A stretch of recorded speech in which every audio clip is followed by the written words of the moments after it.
بسم الله الرحمن الرحيم ياسين والقرآن الحكيم إنك لمن المرسلين على صراط مستقيم. ہم شیخ کی سنتے تھے مریدوں سے بزرگی، ہم شیخ کی سنتے تھے مریدوں سے بزرگی، ہم زیدی کی سنتے تھے لوگوں سے بزرگی، ہم زیدی کی سنتے تھے لوگوں سے بزرگی. تقریر سنی جب تو جبے کے سوا ہیچ، تقریر سنی جب تو جبے کے سوا ہیچ، جبے کے سوا ہیچ.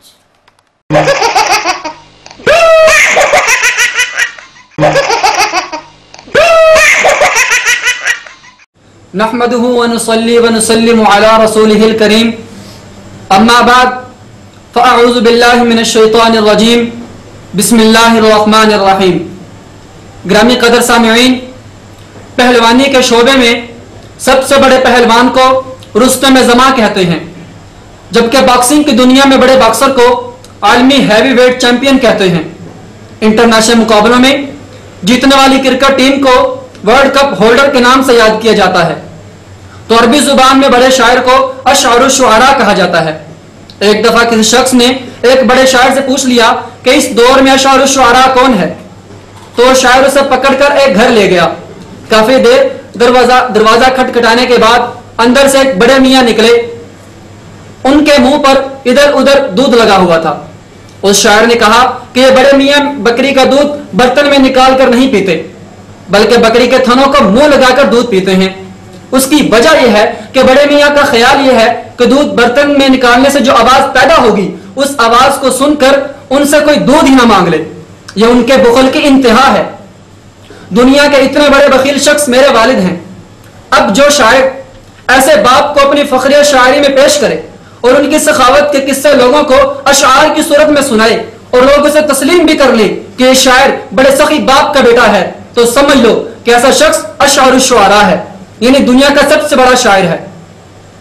محترم سامعین، یہ واقعہ مجھے اس وقت یاد آیا جب میں نے شیخ توصیف زیدی صاحب لا مذہب کا یہ کلپ سنا. فناداها من تحتها، تو نیچے سے ایک فرشتے نے آواز دی، اللہ تحزنی قد جعل ربک تحتک سریا، غم نہ کرو، اللہ نے تمہارے نیچے سے ایک چشمہ جاری کر دیا ہے، غم نہ کرو، یہ چشمہ تمہارے نیچے ٹھنڈے میٹھے پانی کا اللہ نے جاری کیا. وَهُزِّي إِلَيْكَ بِجِذْعِ النَّخْلَةِ تُسَاقِطْ عَلَيْكِ رُطَبًا جَنِيًّا، یہ کھجور کا تنا ہے.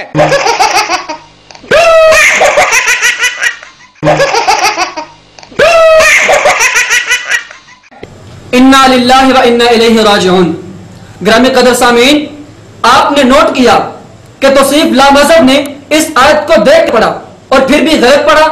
یہ سورہ مریم کی آیت نمبر 25 ہے. یہ دیکھیں صحیح لفظ یہ ہے وَهُزِّي إِلَيْكِ، یعنی کاف کی زیر کے ساتھ، جبکہ توصیف زیدی نے وَهُزِّي إِلَيْكَ پڑھا، یعنی کاف کی زبر کے ساتھ. وَهُزِّي إِلَيْكَ بِجِذْعِ النَّخْلَةِ تُسَاقِطْ عَلَيْكِ رُطَبًا جَنِيًّا، وهزي إليك بجذع النخلة تساقط عليك رطبا جنيا. وَهُزِّي إِلَيْكَ بِجِذْعِ النَّخْلَةِ تُسَاقِطْ عَلَيْكِ رُطَبًا جَنِيًّا. وهزي إليك بجذع النخلة تساقط عليك رطبا جنيا. وَهُزِّي إِلَيْكَ بِجِذْعِ النَّخْلَةِ تُسَاقِطْ عَلَيْكِ رُطَبًا جَنِيًّا. وهزي إليك بجذع النخلة تساقط عليك رطبا جنيا. اب گرامی قدر سامعین، جو مولوی ناظرہ قرآن پڑھنے میں اتنا پیدل ہو، وہ تقریروں کا دھندا کرنے نکل کھڑا ہو، تو ایسا جرت مند شخص خطیب اعظم نہیں تو اور کیا ہے؟ بے نہیں اس شاعر کی طرح جو اشعار الشعراء تھا. توصیف ملتانی، توجہ چاہوں گا. قرآن کی آیت پڑھ نہ سکے اور علم کا دعویٰ کرتے ہیں، مفہوم کتاب و سنت کا خواہش کے مطابق کرتے ہیں. محترم سامعین، عربی زبان میں مرد کے لیے الیکا یعنی کاف کی زبر کے ساتھ پڑھا جاتا ہے، جبکہ عورت کے لیے الیکی یعنی کاف کی زیر کے ساتھ استعمال ہوتا ہے۔ اس آیت میں حضرت مریم علیہ السلام کا تذکرہ ہے، لیکن اس لامذہب خطیب توسیع ملتانی کو اس ابتدائی قانون کا علم نہیں، جو عربی گرامر میں اس قدر 0 میٹر اور جاہل ہو۔ جب تقریروں کا دھندا کرنے لگے گا تو یقیناً وہ خطیب اعظم کہلانے کا مستحق ہے۔ ایک شاعر اس خطیب اعظم سے یوں مخاطب ہے: دو الزام پیچھے نصیحت گروں کو، دو الزام پیچھے نصیحت گھروں کو، ٹٹولو ذرا پہلے اپنے گھروں کو، دو الزام پیچھے نصیحت گھروں کو، ٹٹولو ذرا پہلے اپنے گھروں کو، کہ خالی ہے یا پر ذخیرے تمہارے، کہ خالی ہے یا پر ذخیرے تمہارے، برے ہیں کہ اچھے وتیرے تمہارے، برے ہیں کہ اچھے وتیرے تمہارے۔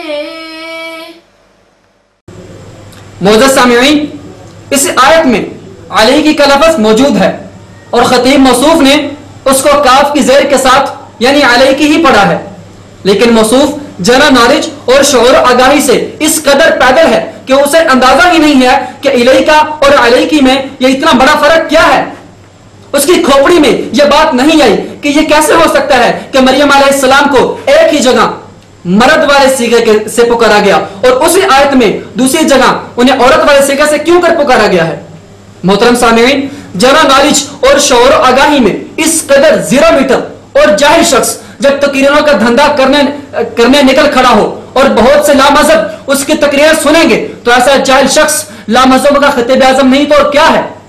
اور ایسے 0 میٹر خطیب اعظم کو ظاہری سج دھج اور بناوٹی لباس کی بنا پر شاعر اس کو یوں خطاب کرے گا: بنے ہیں جو عالمان امت، بنے ہیں جو عالمان امت، وہ پڑھ نہ سیکھے حدیث و قرآن، بنے ہیں جو عالمان امت، وہ پڑھ نہ سیکھے حدیث و قرآن، بنے ہیں جو سلفیوں کے عالم، بنے ہیں جو سلفیوں کے عالم، وہ پڑھ نہ سیکھے حدیث و قرآن، وگرنہ ان کے تنوں پہ بھی یہ، وگرنہ ان کے تنوں پہ بھی یہ سجی قبائیں نہیں رہیں گی، سجی قبائیں نہیں رہیں گی۔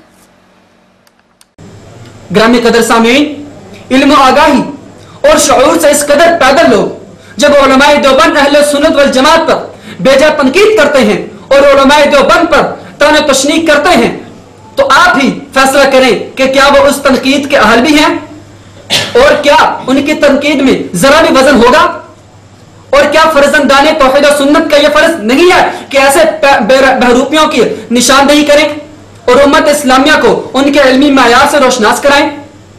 بقول شاعر: غلط تلاوت پہ چپ نہ رہنا، غلط تلاوت پہ چپ نہ رہنا، ہمارا منشور ہو گیا ہے، غلط تلاوت پہ چپ نہ رہنا، ہمارا منشور ہو گیا ہے، اٹھے گا اب شور ہر ستم پر، اٹھے گا اب شور ہر ستم پر، دبی صدائیں نہیں رہیں گی، اٹھے گا اب شور ہر ستم پر، دبی صدائیں نہیں رہیں گی، ہمارے عزم جواں کے آگے، ہمارے عزم جواں کے آگے، ہمارے سیل رواں کے آگے، ہمارے عزم جواں کے آگے، ہمارے سیل رواں کے آگے پرانے ظالم نہیں ٹکیں گے، نئی بلائیں نہیں رہیں گی۔ ہمارے عزم جواں کے آگے، ہمارے سیل رواں کے آگے پرانے ظالم نہیں ٹکیں گے، نئی بلائیں نہیں رہیں گی۔ بنے ہیں جو سلفیوں کے عالم، بنے ہیں جو سلفیوں کے عالم، وہ کر نہ سیکھے سبھی کی عزت۔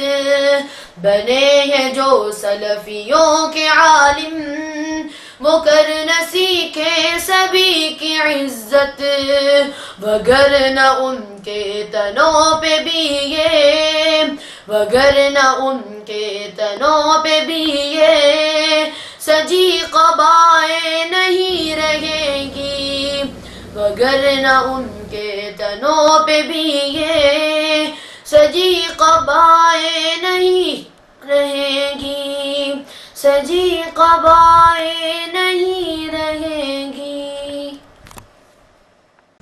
عزیز القدر سامعین، یہ تکفیری فتنے کا سرپرست طالب الرحمن زیدی اور اس کا روحانی شاگرد معراج ربانی، یاسر جابری اور منیر قمر وغیرہ کو علماء دیوبند اہل سنت والجماعت اور تبلیغی جماعت کی کتابوں کے ورق پلٹنے کو یاد رہے، لیکن انہیں اپنے ہی اس خطیب اعظم توصیف زیدی کی اصلاح کی توفیق کیوں نہیں ہوئی؟ قرآن کریم کی اس واضح غلطی پر ان کی زبانیں گم کیوں ہیں؟ ان کے قلم خشک کیوں ہو گئے؟